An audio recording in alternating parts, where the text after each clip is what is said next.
Reds, how are you all doing? And welcome to All Red TV with myself, Aldo. The lads are not available tonight, from what I can gather. But if any of them pop up on stream, then I'll get them on, and we'll crack on with it. Anyway, guys, how are you feeling after the last 24 hours? Liverpool Football Club announced the new manager of Andoni Iraola from the Basque Country and Spain. So, Chaos Football 2.0 is about to commence starting next season. So, my questions are simply this, guys. Is Areola the right choice for you? How are you feeling now after being flat for uh, most of the weekend? And since the season finished, I was really, really flat. But after yesterday, I must admit, yeah, I'm pretty excited by this, and I'm going to get behind him 100% now. And the thing is, he's getting glowing reviews. The style of football is going to be really good to watch, and he's going to be really good to watch, and it's something I can't wait to see. The interesting thing is basically what players we're going to attract, what players he's going to target, and is Areola going to get a say on the transfers that are coming in, or is he going to be a yes man? Or with him being the manager, I don't like the fact that they're calling him the head coach. I really don't like this at all at Liverpool. Um, you're either a manager or you're not. But is he going to get the final say on who we bring in, or is that going to be down to Richard Hughes and Michael Edwards? Now, for those who don't know, Liverpool have been tracking Areola since 2020. And Michael Edwards was after him then. So, Liverpool are well averse on Andoni Iraola and his style of play and what he is like. So, this is, I think, to be fair, looking at the manager merry-go-round as it's going at the minute, I think Liverpool have got this spot on now. I think a lot of people are going to be pleasantly surprised next season. I don't think we're going to spend a lot of money. To be fair, I've been thinking about it today. I'm looking at the transfers, what are happening. I think we'll be lucky if we bring 2 or 3 in, and we'd certainly need more than that. But before I carry on, get your friends and your family to like and subscribe to this channel. Let's see if we can get it to 1,000 subscribers by the end of July. So I'm counting on all you Reds out there to basically, if you follow me on TikTok, which a lot of you do, jump over here and let's get this channel to 1,000 subscribers. Let's make this community grow because it certainly deserves it. And unlike a lot of channels, I don't stand on ceremony. I don't hold back on my opinions. I call a spade, basically. And that's what I've always done. I am a believer 100%, but I'm also going to remain critical when it's needed to be it of the players or of the manager and people higher up at Liverpool, because it needs to be, because the standards that Liverpool are set, they need to be held accountable to make sure that those standards are maintained. And if the fans don't get behind and make sure this happens, then basically we have a season like we've just had, where the standards absolutely drop, and we are basically free falling. I mean, I think the Mo Salah statement, which came out a couple of weeks ago now, that was the final nail in the coffin for Arne Slot for me. And Liverpool, to be honest with you, over the weekend, they've acted really, really quick on this yesterday. Since 10:30 yesterday morning, when Andoni Iraola landed at John Lennon Airport in Liverpool, from that moment on, Liverpool have put the wheels in full motion. They put the pedal to the metal, and they've really, really got on with it. And by 8 o'clock last night, the video was out on LFC TV, 2 minutes 16 seconds long. It's on YouTube and it's free to watch. The first interview with Peter McDowell, good friend of mine, and Andoni Iraola in the Liverpool tracksuit, and I must say he did look good in it. It did fit him, and he was like a kid at Christmas. Uh, what we've got to remember here is this is a guy who had also been interviewed by AC Milan, Bayer Leverkusen wanted him. Chelsea was sniffing around him as well. Manchester City wanted him, but they've stuck with Michael Carrick. But Liverpool didn't drag their feet. And Iraola, basically, after the interviews with the clubs I've just mentioned there, he said, right, I'll go away and I'll decide what I want to do. But he was waiting for the call from Liverpool. And on Saturday at 12:30, Ernie Slot was told at 11 o'clock on Saturday, and at 12:30, the bombshell was dropped, and Ernie Slot was dismissed. And Andoni Iraola, he got the phone call. He was at home in Spain, in San Sebastian, and he got the phone call from Richard Hughes, who he's worked with at Bournemouth and he knows extremely well, and it was a no-brainer. He said yes, and he signed a 2-year contract. That's all he does. He doesn't sign any more than 2 years, for the simple reason being this, and it's something that he's always done all through his career, because he doesn't believe that he should sign a long-term contract and get paid that salary. He believes that he has to earn the right to get paid a long-term deal.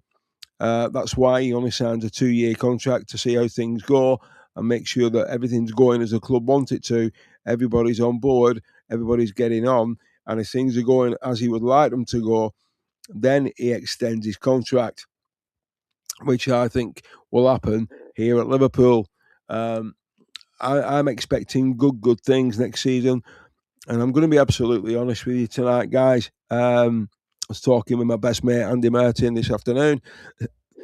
Excuse me, and we're in agreement. We don't think Liverpool will win the league next year, and we don't think Liverpool are going to be title contenders either, because from what I've been reading and what I've been researching today, it's looking like Iraola is only going to be given a maximum of 2 to 3 players to come in to add to the squad that he's already got. The Liverpool hierarchy want him to work with the squad that he's already got after the outlay of last season, and then they're going to take it forward from there. Excuse me. And so that's going to be interesting. I mean, a lot of people are expecting Liverpool to sign probably 5 players and maybe more. That's certainly not going to happen, I don't think.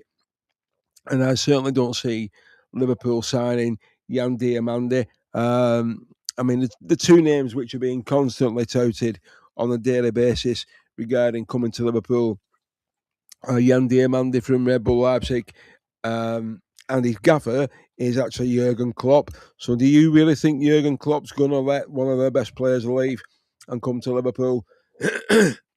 I can't see Liverpool paying, excuse me, the £113 million that Red Bull Leipzig are asking, even though we did pay £160 million for Florian Wirtz and £135 for Alexander Isak last season. I really don't see Liverpool doing that again. And I can't see Bradley Barcola coming to Liverpool unless Diamande absolutely ends up at PSG. So that's the only way I think we get either one of those. One goes to PSG and the other one comes to Liverpool. But like I have said on my TikTok and on stream last week, I absolutely honestly believe that Liverpool need 2 players in that position on the right hand side, which was occupied by Mo Salah for 9 years. I think we need 2 players in that position because we're going to be playing 60 plus games a season, and there is absolutely no way that one player is going to play in that position all season long. So it's going to be interesting for me to see whether Iraola and Liverpool allow Federico Chiesa to leave. I expect him to do so, but I also believe that Andoni Iraola will, after the way things have been going down on the other side of it at the academy, the players that Liverpool are basically getting off the conveyor belt. I mean, one 15-year-old boy in Joseph Ebe, and he's one hell of a player. I mean, Manchester City, Manchester United, and Chelsea were trying to sign him. They were offering him £50,000 a week for a 15-year-old, and his family and his representatives and himself have decided they've turned the back on that money, and they need to be congratulated for that. And he's decided that his future lies at Liverpool. And it wouldn't surprise me. He's going to wear the number 40, and it wouldn't surprise me if you see him representing the first team at some point this season, because he is certainly one hell of a player to watch. You think Rio's class? Wait till you see this fella. That's for sure. I mean, if clubs are offering £50,000 a week, then he's some player, that's for sure. So, and Liverpool have done the right thing. This young man is going nowhere. Like tonight, it was breaking round about 6:30 for 6:30 going towards 7 o'clock by Mr. Ormstein that Bayern Munich are looking at trying to sign Rio and Gamora from Liverpool. Well, Liverpool have reacted pretty quickly to this. There's been no contacts between both clubs, and Rio Ngamoa is in Liverpool's future plans from their attacking options. Liverpool are looking to strengthen their attacking options for next season, not weaken them. And selling Rio Ngamoa would most definitely weaken our attacking options. So it doesn't make any sense whatsoever to let young Rio go, even though he is away with England in the World Cup in America. Rio is well aware of German club Bayern Munich's advances, and he is basically he's not saying anything. I think he's going to let his agent and his family deal with that.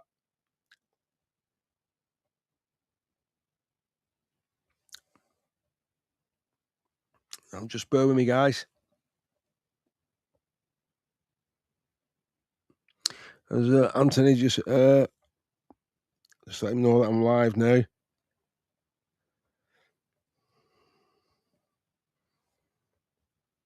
Okay, that's that sorted. He's on his way home from work, so whether he'll jump on, we don't know. We'll have to wait and see.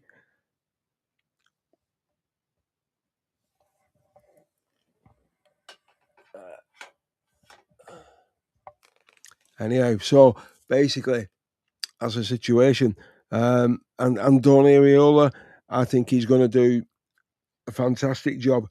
Like I said on the last stream, the system he plays is 4-3-3 or 4-2-3-1, with two flying fullbacks, two flying wingers, a sitting CDM, who basically, when the goalkeeper gets the ball, the first thing they're thinking is, right, how can we score?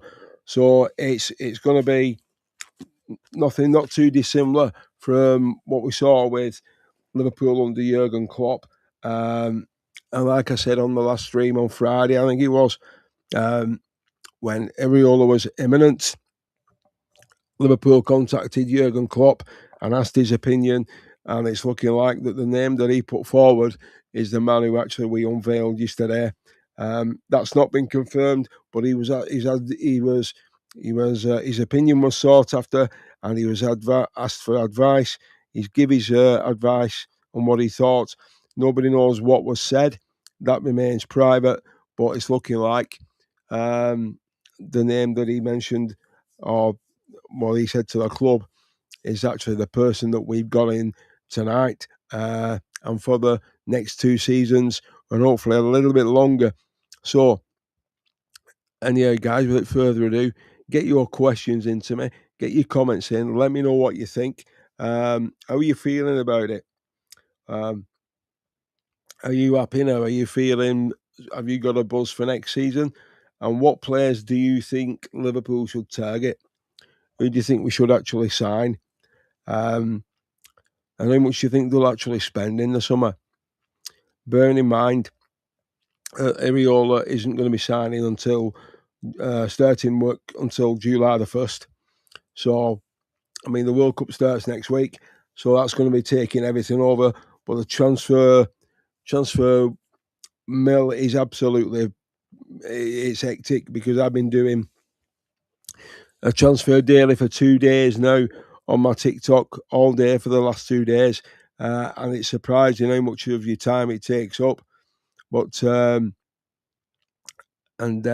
Yeah, I mean, Andy Robertson, he signed for Tottenham Hotspur today. He's away with Scotland in America, but he's already signed for Spurs on a free transfer.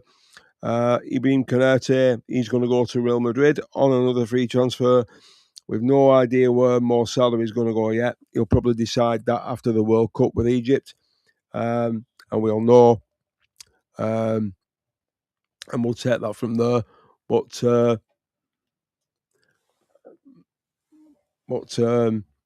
it's going to be looking like that Liverpool are going to be in for a very, very, very busy summer indeed. So Richard Hughes and Michael Edwards are going to be very, very busy indeed. But Liverpool fans will be basically all over social media. They'll be tracking everything and everybody. But I mean, when you look at what we've got to look at here as a club, we are one of the biggest clubs in the world. There's no doubt about it. We are the most successful club in English football. Nobody comes close to us. Not even the neighbours down the road from me an hour away at Old Trafford. They don't even come close, even with everything what they won in the Fergie era. But I think Liverpool, basically, I think they're going to be challenging next season for the league. Do I think they'll win it? I honestly don't think they will. We've got to look at it another way. Let's just take 4 clubs at the moment, and 3 of them have all changed manager. Liverpool with Iraola, Manchester United have got Michael Carrick now permanently. Manchester City have bid farewell to Pep Guardiola, and they've got Maresca in now in situ. And then Arsenal have still got Mikel Arteta. So with the 4 clubs I've just mentioned there, do you think it looks like that Arsenal will get a free run at the Premier League title this season? And which of the 3 other clubs I mentioned there are going to be Arsenal's biggest challengers? Will it be United? Will it be City? Or will it be us? I can't call it. I really can't. I think if Iraola gets the players that he wants to bring in, it wouldn't surprise me if we're linked with players from Bournemouth now. That's normally what happens. That's normally the case. I can't see us signing Mr. Krupe at all. He's been linked with a move to the European champions, Paris Saint-Germain, and that wouldn't surprise me if he ends up there in Paris, playing at the Parc des Princes. But I think Liverpool, they're going to be an interesting team to watch this season. There's one thing I really am glad about this appointment is that Liverpool will get their identity back, because that's something that we've lost. And also, yeah, the main spotlight is going to be on Iraola, but I'd also turn that spotlight onto the players, because I think we've got to be asking questions here now. That the players, obviously down tools under Arne Slot, it's pretty obvious he'd lost the dressing room. We know he lost the fan base, but he'd lost the dressing room. Now, is Andoni Iraola the type of manager who's going to walk into that dressing room at Anfield and command the respect that he deserves? He's led Bournemouth to a 6th place finish in the Premier League this year, and they're playing in Europe for the first time in their history. So he's got to be congratulated for that. But are the players in that Liverpool dressing room, are they going to buy into what he wants to do, his style of football, how he wants to play? I think the main guy who's got to set the tone here and set the example now is Virgil van Dijk. I mean, it's great to see that Alisson Becker's still going to be there for next season. He's still the best keeper in the world for me. But Virgil van Dijk's got to set the tone here now. The leadership group's been torn apart with Andy Robertson and Mo Salah leaving. And also, there's another vacancy at the club, which is the vice captaincy. So who do you guys want as vice captain? I don't think it's going to be Dominic Szoboszlai. I was thinking about it today, and I said it was to my mate Andy, but since we've had the conversation, I've had a bit of a rethink, and I don't think Szoboszlai is good enough to be vice captain. You know, He's captain of Hungary, but Hungary don't win anything. And Andy Robertson's captain of Scotland, and Scotland don't win anything. So being captain of your country doesn't really mean anything from a club's point of view, really. Virgil van Dijk's captain of Holland. Holland don't win anything, so to you guys out there, get your comments in. Who should be Liverpool's vice captain for next season and why? And who do you think the leadership group will be? It's interesting, but it's going to be certainly an interesting summer. The transfer news is breaking all the time. It doesn't stop. I mean, it was still breaking at this time last night, 7 o'clock, when I just finished for the day. I'd just done my last transfer update, and then it broke that there was 3 managers linked with the Fulham job. Liam Messina, Thomas Frank, and Arne Slot. Now, Arne Slot's ruled himself out today, and Thomas Frank has said he's not going to return to management anytime soon. So it's pretty obvious that Thomas Frank's been stung by what happened at Tottenham. I can't see Arne Slot being in the Premier League again, to be honest with you. I think he'll go back onto the continent. I know he's been linked with the AC Milan job, and it wouldn't surprise me if he took that, actually, because I think he'd be suited there. The Serie A will absolutely suit Arne Slot and his style of football.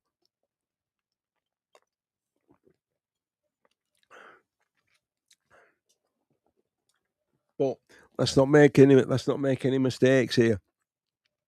Andoni Iraola, he understands what being manager of Liverpool Football Club is. You've only got to read his interview yesterday and what he said when he was interviewed by Peter McDowell, and he gets it straight away. He gets the city, he gets the fan base, he gets the club. He's from the Basque region, and the Basque people, they don't buy into what the rest of the nationality of Spain do. And I think he's what you call a Spanish scouser. And I think he's very, very excited about this job. You could see it yesterday. It's like Christmas came early for him. The only people who are not happy with this appointment, from what I've been researching and what I can gather, the fallout from it, is the Man United fan base, particularly on 2 Man United channels. They're not happy about it at all. But obviously they've been talking as well from a football standpoint, and they think from as a neutral, as they don't follow Liverpool, they think from a football appointment, they think it's a perfect appointment, and Liverpool have got this absolutely spot on. So, just to recap, guys, if you can hit the like and subscribe button for me, and make sure that you don't miss anything for the content what's going to be coming out during the World Cup and after the World Cup, pre-season, because we'll be in America again on tour, and then the new season, because the fixtures will be coming out shortly. I think they're out in August. So we have so much to look forward to. What players will be coming in? Obviously, players what will be leaving, and the rumour mill never stops. And it's crazy to think that a week ago we were flat. We were glad the season had ended, and now a week later we've got a new manager, and everybody's buzzing again now. I mean the response to social media fans is totally different to people who go to games and what have you.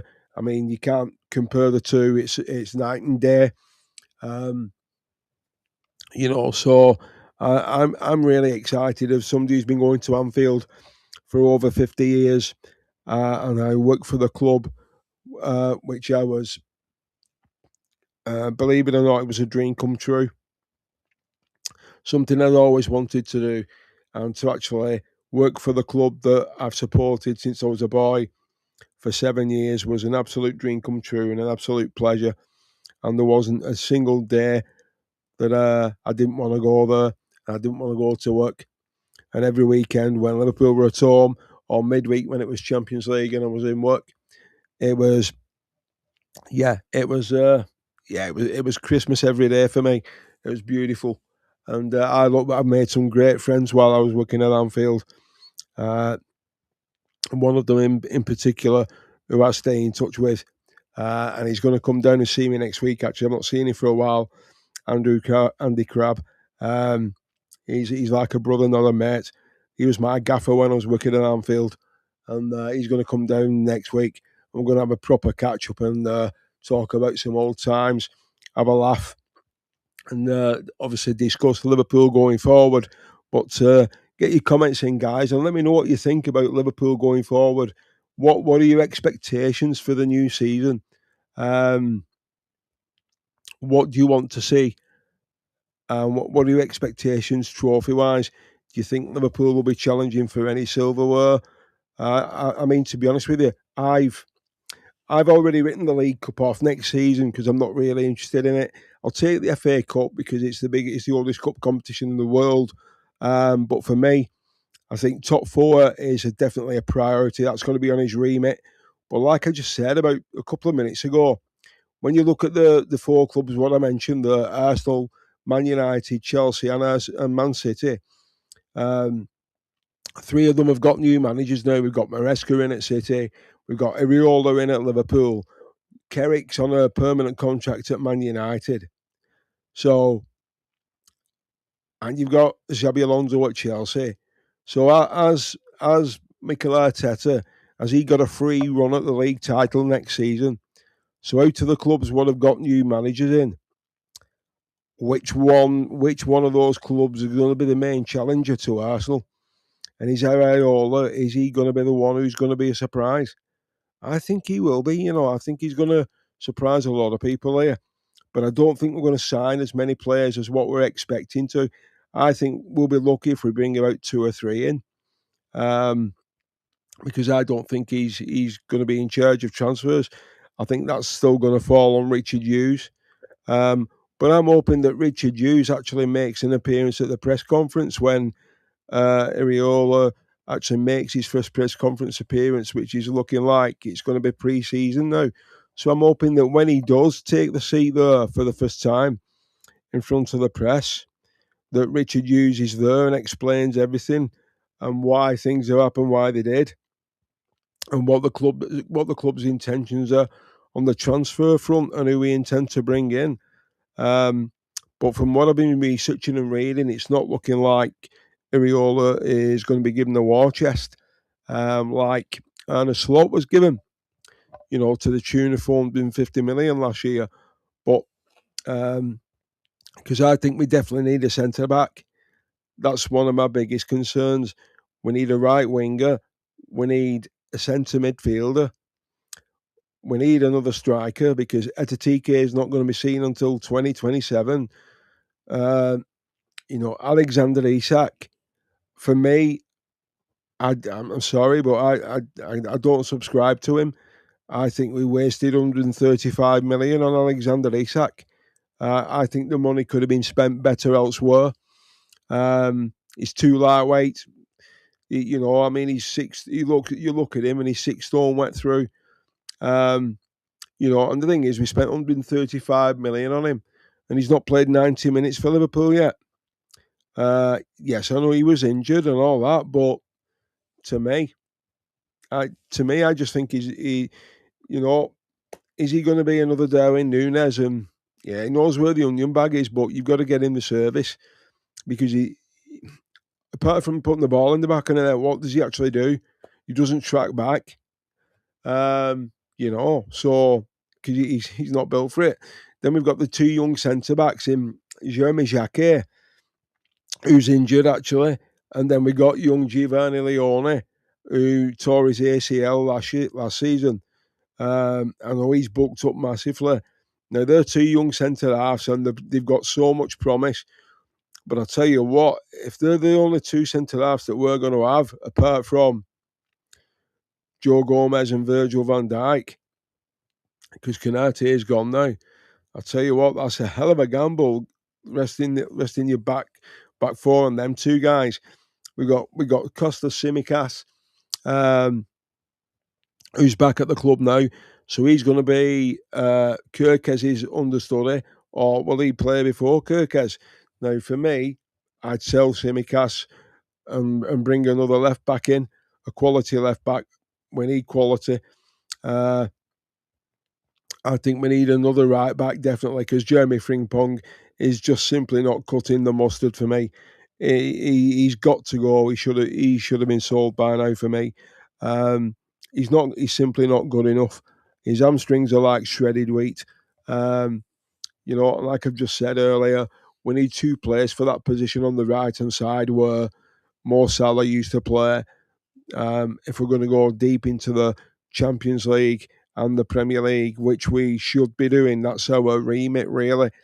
And the thing is, Iraola's never played in the Champions League, so it's going to be interesting how he adapts to that. And 3 games a week, because playing football and managing Bournemouth, which he did a superb job, you can't discount that what he did at Bournemouth.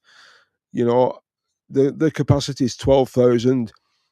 And going from 12,000 to 64,000 is an absolute, talk about promotion. You're under the microscope now 24/7. When you walk through those doors at the AXA and at Anfield, you're under the microscope 24/7, not only from the city of Liverpool, but from a worldwide fan base. So everything he does now and says is going to be scrutinised to the 8th degree. So it is, everything he says, everything what's put into print, the tactics he uses, the formations, the training. Now, I believe that when he trains, they train 6 days a week. Now, it took him a while to adapt to it at Bournemouth, but once they did, they got into it. And the thing is, people need to, and Bournemouth are not Liverpool, and we're not Bournemouth, but he didn't win a game in his first 11 at Bournemouth. So what happened, just for conversation's sake tonight, what if he starts at Liverpool and he doesn't win any of his first 11? It's a question that you've got to ask, and I think it's a genuine question. Well, what if that happened? I don't think Liverpool we're not going to be knee jerky, and they're not going to pull the trigger and get rid of him. But I honestly think he's got to win the first game of the season, wherever it is, home or away. He's got to get off to a winning start. It's crucial. But the thing is, let's look at it another way. The last time Arsenal won the league in 2004, before this season, just gone, 2004, Arsenal won the league. Liverpool sacked Brendan Rodgers, and we appointed a Spanish manager in Rafa Benitez. We all know what happened in 2005 in Istanbul, the miracle of. Now it's 2026. Arsenal have won the league. Liverpool have sacked Arne Slot, and we've just appointed another Spanish manager. So, read into that what you will, but the two lines are parallel. And everything chimes to me here that Liverpool have got this appointment 100% spot on. And Iraola, he knew what he was doing when he was interviewed by the 3 clubs, which I mentioned at the beginning of the stream, in Bayer Leverkusen. Chelsea wanted him. Manchester United were looking at him, and he's told them to wait. He wanted to have a look at his options. But as soon as this dropped on Saturday morning, all options were off the table. There's only one place he was going, and that was Liverpool. And he flew in yesterday, and he landed in John Lennon Airport at 10:30. And by 6 o'clock last night, it was done, and he was unveiled as Liverpool's new manager. Sky Sports were absolutely light years behind on this. I was more ahead than Sky Sports. I was really on top of this. I'm not surprised, and I really enjoyed it. And I've been probably doing this now, my own channel, 6 months, but I'm learning every day. I'm learning on every stream. Is it easy growing a fan channel? No, it's not. It's extremely difficult, and the reason I say it's difficult is because obviously what we're talking about is football and Liverpool Football Club. Now you've got to look at the other people out there what do similar things and what talk about football and Liverpool FC, whoever they may be. Now, when you talk about Liverpool Football Club on the YouTube channel, there's three channels which come to mind for me straight away. Two of them are based in Liverpool. One's based in Ireland, and then you've got one based in Edinburgh. Now, I'm not going to mention those guys for the simple reason, and I'm not disrespecting them, but the reason that I'm not going to mention them is because they never mention me. Probably because they never heard of me. But the thing is, what I'm learning pretty quick is, as a one-man band, I'm a little fish in a very big pond, and if you're new to this game, they don't like helping you out. Even there's another guy who I know, and he's become pretty well known now, and he's at Anfield regular, and he's on DR Sports, if you've heard of them, owned by Big Robbie from AFTV. AGT, you've probably heard of him, haven't you? No, he's another one. Now I've messaged him frequently, because I talked to him on X as well, but he never replies. He never responds. Now the thing is, I find that rude and I find it arrogant. There's nothing wrong with being nice and just asking how you're doing, how's things going, and if you need any advice, I'm here. Why don't they don't do that? Now I'd never turn my back on anybody, never, ever, ever. And if somebody was starting up and they wanted some advice, I got some advice yesterday on my TikTok, actually, off one of my followers. He sent me a message and he gave me some advice, and I tried it yesterday. And the difference has been absolutely fantastic. It really has. Now, all my followers on TikTok, honestly, they're all legends. They really are. And I've asked them all to subscribe to my channel to jump on. Now I'm gonna put it out there now. So whoever's watching this, simple question: if you all Liverpool fans, which I presume you all are, and we're all a family, right? I'm gonna set you all a task here, guys, if you can. So not for my benefit, but for the channel of All Red TV, because that's my family's surname, All Red. Let me get it right. Now, tell you a little story here. Now, Liverpool Football Club, they've brought a new membership out. Now, they do an adult membership and what have you, junior membership and so on, right? Now, they've called that membership All Red. Now, I emailed the football club and said, I contacted the club and I just said, you're using my family's surname for your membership. So, which is fine. And I don't have a problem with it whatsoever.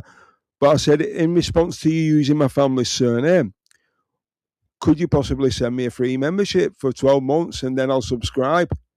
So actually, and then what happened then? I didn't get anything back from Liverpool, no correspondence whatsoever, nothing, right?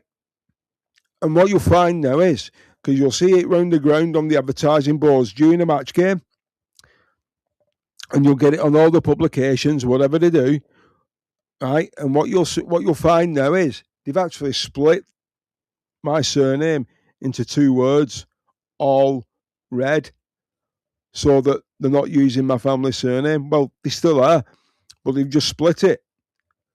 But that's Liverpool Football Club. This is the things what people think they don't do.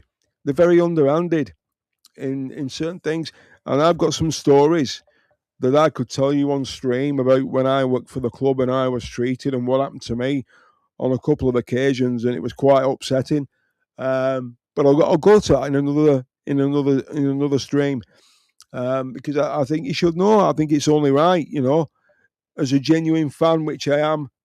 I think people should know what happens on a match day and how the club responds and what happens. I'm not breaking any laws or anything. It's personal experience. And let me put it this way, I ain't the only person who's suffered from it either.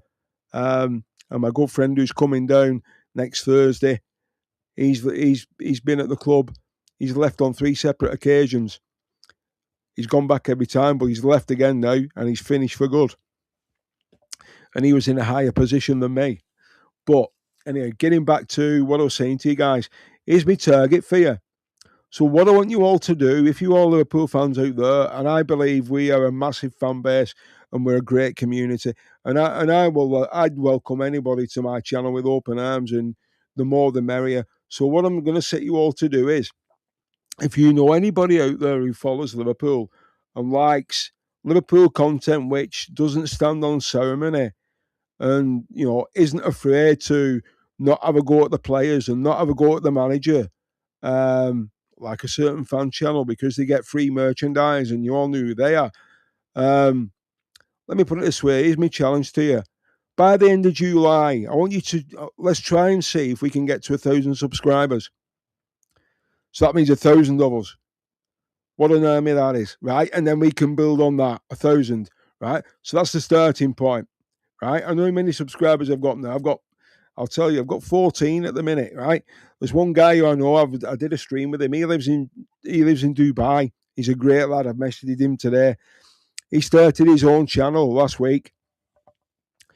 He got 750 subscribers in the first day. I've been doing this for 6 months now and I'm still on 14. So my call to you guys out there is, if you enjoy what I'm doing and you enjoy me spending my time and doing this, because I ain't doing this for me. I'm doing it because I love Liverpool Football Club and I love giving you content and talking about football. So if you appreciate what I do and the time and the effort that I put in, all I want you to do is help my channel get to 1,000 subscribers. And I tell you what, if you can help me do that, as soon as we get 1,000 subscribers, I've got over 80 Liverpool shirts in my collection here. And I'll pick one of my shirts out from my collection and I'll give it away to one of my subscribers. So if we get to 1,000, you've got a shirt coming out of my collection. Right? It might be signed. I don't know. But they're all unique. Right? They are literally all unique. And I've got some absolute pearlers. So that's the challenge.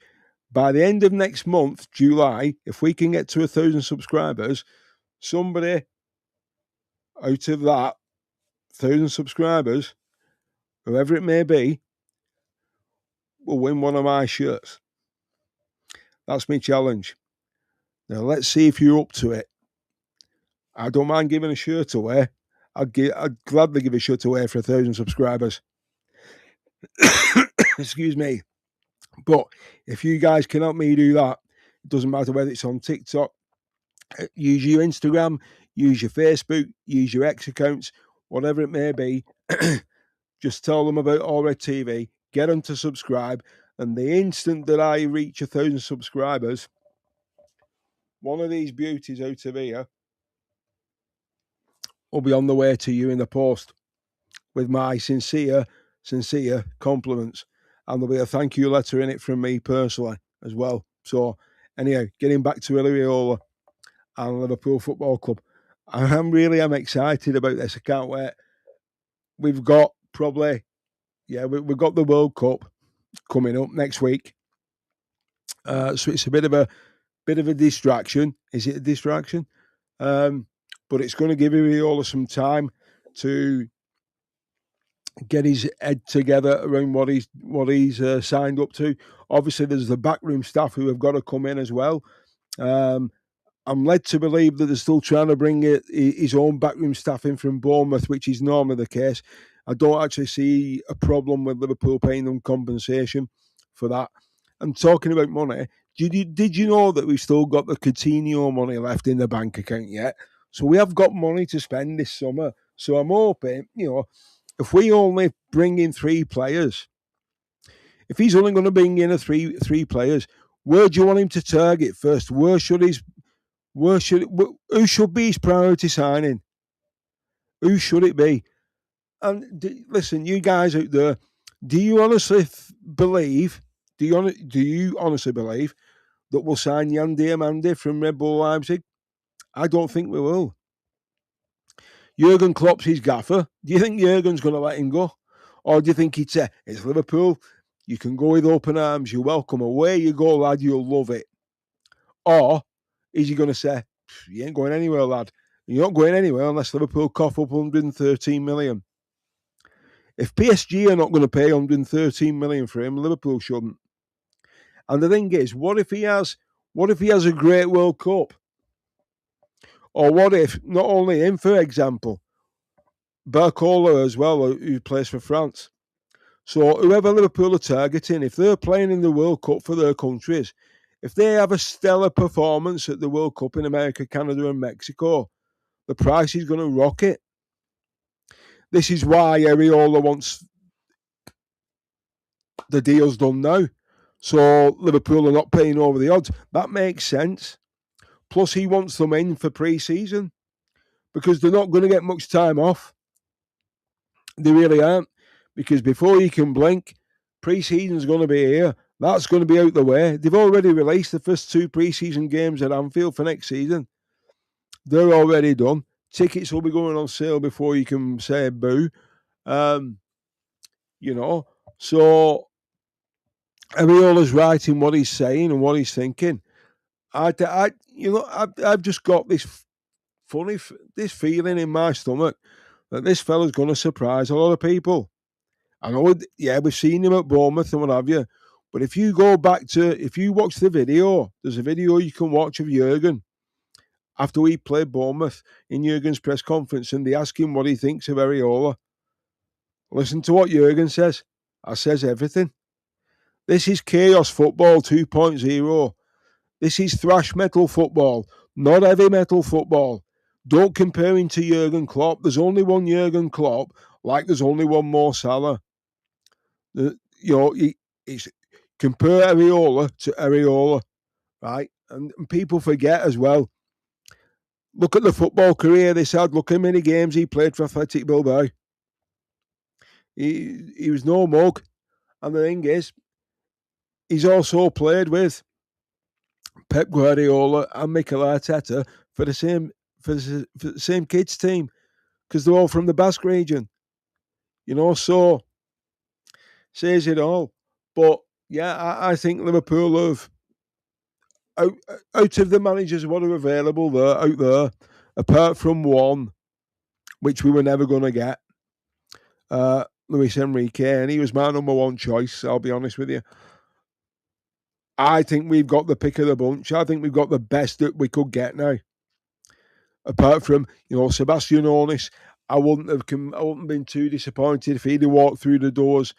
But let me wait. This is what I think here, and I'm going to be crystal clear on this. And I was speaking with my best mate Andy Martin this afternoon about this, and we're both in agreement here.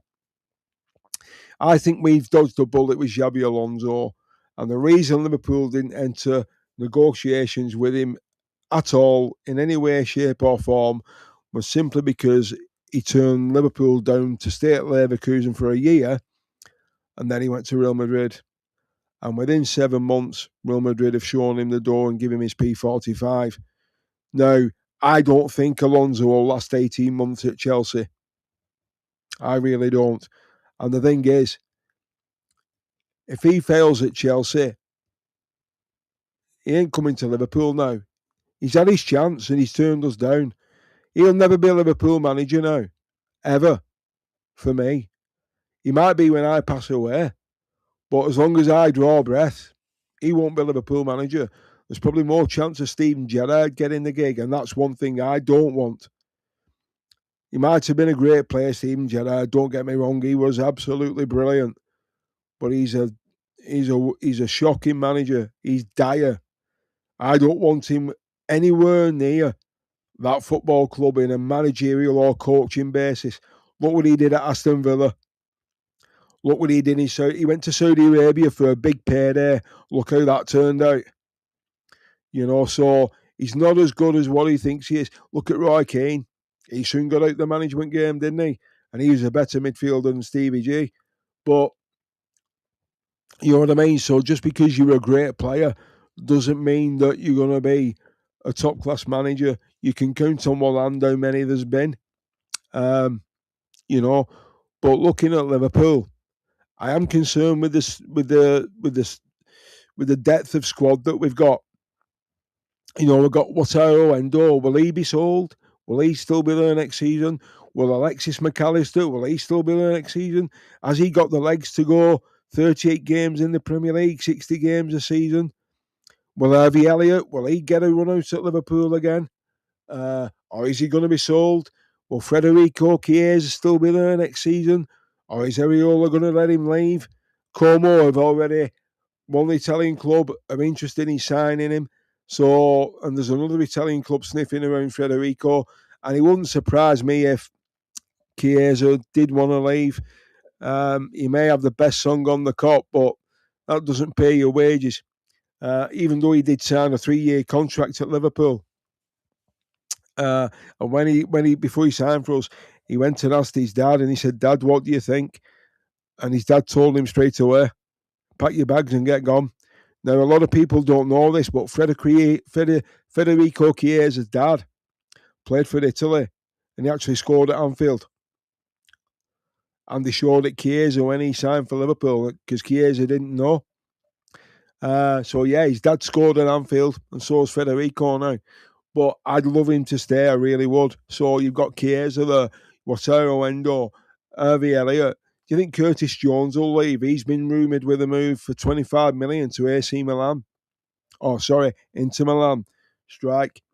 Inter Milan. So I think Curtis Jones will end up going. Alexis McAllister, as I said. Cody Gakpo, do you think we should keep hold of him? Or do you think we should? Now, Spurs, Cody Gakpo, I bring his name up there. Before I came on stream tonight, I was reading something earlier on when I did the transfer update on my TikTok. If you've not seen it, have a look at it. Roberto De Zerbi at Spurs is trying to talk him round to go into Tottenham. Now, would you be happy to see Cody Gakpo go, get a decent figure for him, and reinvest that? We've already been linked with Alex Scott from Bournemouth. Adam Wharton, we've been well documented with being interested in from Crystal Palace, but he's still got 3 years on his contract yet. So I can't see, and I don't trust Crystal Palace at all after the Mark Gay debacle last season. I don't trust Palace, but I can't see Palace letting him leave for, well, basically they want 30 million for him, but he's got 3 years left, so I don't think they'll let him leave till next summer at the earliest, if they do. And then you've got Dominic Szoboszlai and Alexis McAllister. They've got 2 years left on the contract. The club are in talks with both of them to extend. Now, apparently this is where Liverpool are taking a tough stance now. Liverpool have decided, because of the players what are leaving on a free and letting the contracts run down, Trent Alexander-Arnold for one, right? Salah's gone on a free. He didn't take his last 12 months of his pay. He forfeited that. Andy Robertson's gone on a free. He signed for Spurs today. So Liverpool have decided that if these two players don't extend the contracts, even though they've got 2 years left, they will be sold in the summer. They will not be allowed to run the contracts down and leave on a free. So they will be sold at the earliest opportunity. That I agree with, because there's nobody bigger than the football club, and the players should not be calling the shots here. And that's what's happening. Basically, that Liverpool dressing room turned into Real Madrid this summer or this season, with the Salah statements and what happened after that, the fallout from it. 17 players liking it. That tells you that the coach has lost the dressing room. But so who did Liverpool bring it? We got Ryan Gravenberch. Let's hope Iraola gets the best out of him. Florian Wirtz. Now, for me, this is key, this. Iraola's got to build the team around Florian Wirtz. He's got to play him in his position as a 10. That's where he's got to be. Don't play him on the left. Don't play him on the right. Yes, he can drift out to the left like he does for Germany. That's where he should play, where he plays for Germany. And I've said before on previous streams, any other manager in the world, apart from Arne Slot, any top brass manager would have played Florian Wirtz in his predominant position, in his favoured position. They wouldn't have played him out of position. Arne Slot was playing 5 players out of position last season. And I know we had horrendous injuries. But seriously, guys, this can't continue. Now, my question to you is simply this: are you going to class next season as a transitional season again, or are you going to call it? I'm not. I don't. I think we've gone past that. I'm gonna call next season a judgment season, but not on the manager, on the players. They've got to be held accountable for what happened last year, and they've all got to step up now and prove everybody wrong. That yeah, we weren't happy with what was happening. We weren't happy with the training. It's all coming out. The training, the academy staff weren't happy with Ernie Slot. This is why he's gone. The feedback's come in, and they've made the decision. Bang, you're done. So I think the players have got to step up now. They've got to get a new leadership group, and that leadership group, they've got to come back together, tight knit. The fans have got to get on board from day one, which they will do. There's no question about that. And Iraola, he's just got to relax, do what he's good at, give it his all, which he will do. This guy's relentless. He works relentless, but he will find out how tough this job is now. And it is. Look at the toll it took on Jurgen over 9 years. Now, Jurgen didn't win nothing for 4 years. Now, Arne Slot won the league in his first year. Now, excuse me. Now, whether you subscribe to the theory, and a lot of people say it online, Liverpool won the league with Jurgen's side. I don't agree. Just because it was Arne Slot, it doesn't matter who comes through the door. Jurgen Klopp's no longer there. He decided before he left, 2 years prior to him leaving, he decided he was going. A lot of people don't know that. He had a meeting with the top brass at Red Bull and already agreed to leave 2 years before, but he never said anything to anybody at Liverpool Football Club. Nothing. Not until he announced that he was leaving with 12 months left on his contract. But he decided 2 years before, so he already knew. And when he left, he was shattered. He'd nothing left. He was running on empty, same as Guardiola at City. Guardiola shattered. He's nothing left. But I've got my own thoughts on that. I think there's another reason. It's not Liverpool, this, and I'll talk football with anybody, any club, any nationality, any league, anywhere in the world. My simple opinion on the Guardiola situation at City is this. The reason he's decided to go, for me, is that the verdict's coming out on the 115. And he knows what it is. He's been told. And that's why he's going. And now players are wanting to leave. Can you see Erling Haaland playing at Lincoln on a Thursday night or a Tuesday night? I can't. I mean, there's rumours Real Madrid are doing to Erling Haaland what they did to Trent for 12 months. They've already started tapping him up. So Real Madrid are not going to go away. City are playing it down. But they've already started. This is how Real Madrid do the business. They'll go away now. They'll be quiet, but they're still in the background.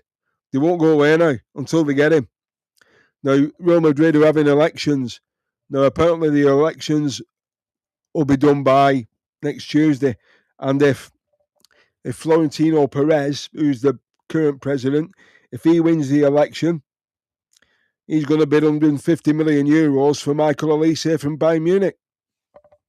There you go. So,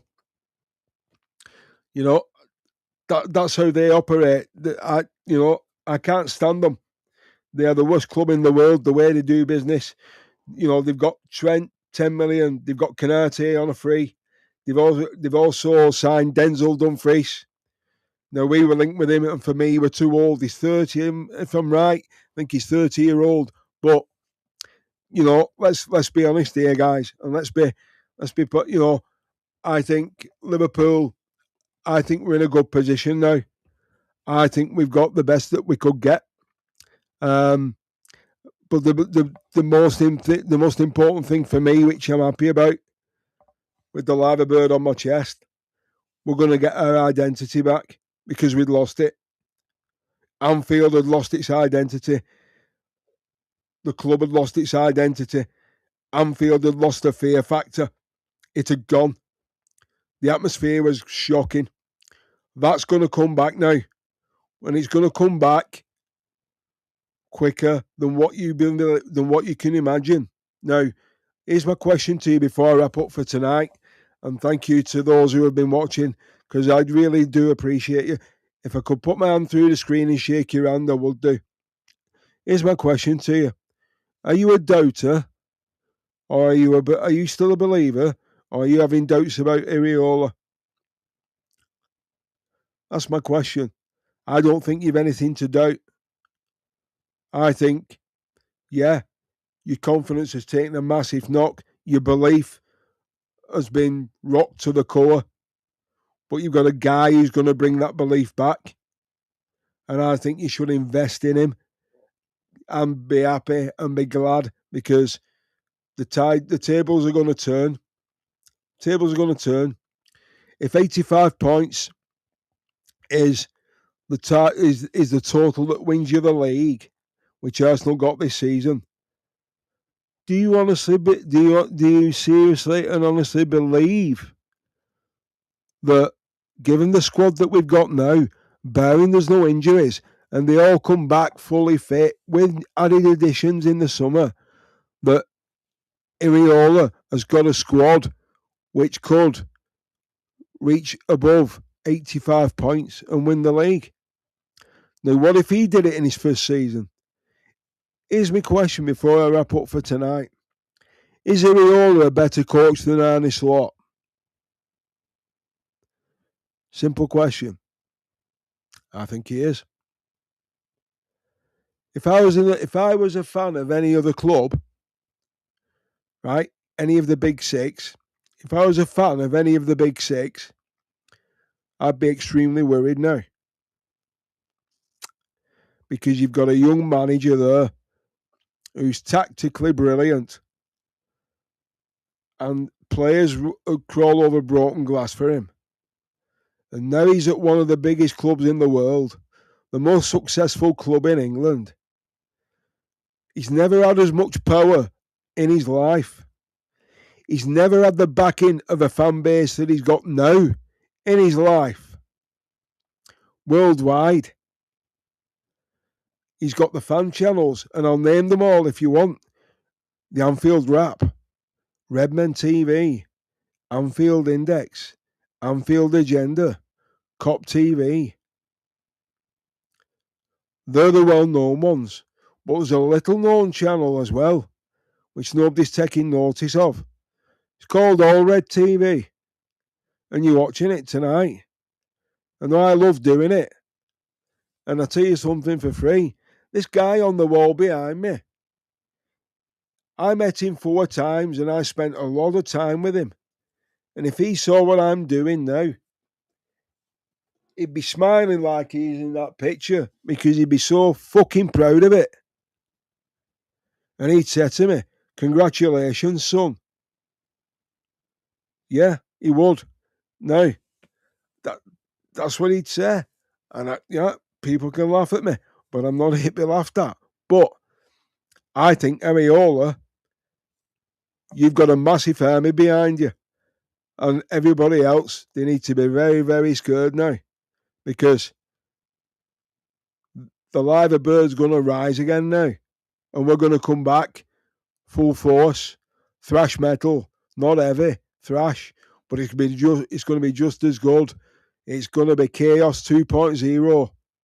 And on that note, thanks for watching, guys. I really have enjoyed it. I'm just disappointed that my colleagues weren't available tonight. They've got different things. Obviously, everybody has things going on in their lives. Some are coming home from work. Some have got weddings or functions to go to, whatever it may be. But rest assured, the lads will be back for pre-season and all that. So that's it from me, from Aldo, from All TV for tonight.